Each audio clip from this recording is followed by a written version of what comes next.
আসসালামু আলাইকুম আরহামতুল্লাহ। প্রিয় বন্ধুরা, নিউ আমল শিক্ষা চ্যানেলের পক্ষ থেকে জানাই আন্তরিক মোবারকবাদ ও সালাম। সম্মানিত বন্ধুগণ, আজ আমরা আলোচনা করব শরীরে শক্তি বৃদ্ধির পরীক্ষিত আমল। অনেক বেশি পরীক্ষিত আমল যা কোরআন হাদিস থেকে শোনাবো ইনশাল্লাহ তাআলা। এজন্য ভিডিওটি না টেনে ধৈর্য ধরে শেষ পর্যন্ত দেখতে থাকুন এবং নতুন দর্শক হলে সাবস্ক্রাইব করুন, লাইক, কমেন্ট ও বেশি বেশি শেয়ার করে অন্যকে জানার সুযোগ করে দিন। সুপ্রিয় দর্শক মণ্ডলী, শরীরে শক্তি বৃদ্ধির জন্য হাদিসে কালোজিরা ও মধু খাওয়ার কথা এসেছে। অনেকের মধু কালোজিরায় কাজ হচ্ছে না বলে থাকে। কালোজিরা ও মধুর কোনো বিকল্প জুড়ি আমরা সহজে খুঁজে পাই না। কালোজিরা ও মধু কোনো শক্তি নেই, আসলে সেটা ঠিক নয়।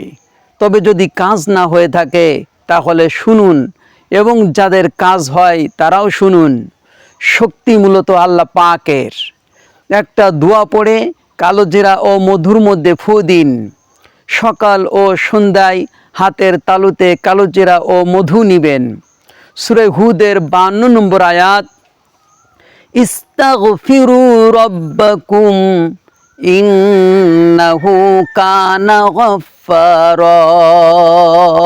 আবার শুনুন, ইস্তাগফিরু রাব্বাকুম ইন্নাহু কানা গাফফারা।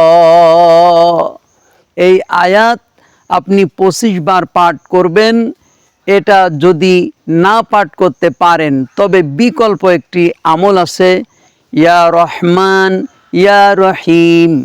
সহজ শব্দ, আল্লাহ তাআলার এই দুটি গুণবাচক নাম ইয়া রহমান ইয়া রহিম, এই নামের মাধ্যমে সকাল সন্ধ্যায় স্মরণ করেন, অর্থাৎ পড়েন 25 বার করে 7 দিন। আপনি সূরা হুদের এই 52 নম্বর আয়াত 25 বার পড়ে, অথবা না পারলে ইয়া রহমান ইয়া রহিম 25 বার পড়ে কালোজিরায় ফু দিবেন। লাগাতার 7 দিন খেতে পারেন। আল্লাহ পাকের রহমতে তার শরীর অনেক দ্রুত শক্তিশালী বা বৃদ্ধি হয়ে উঠবে। আল্লাহর রাসূল সাল্লাল্লাহু আলাইহি সাল্লামের শিখানো আমল।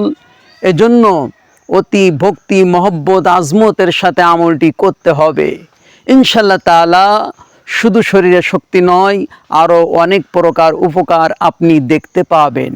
তাহলে আসুন আমরা আমলটি করি।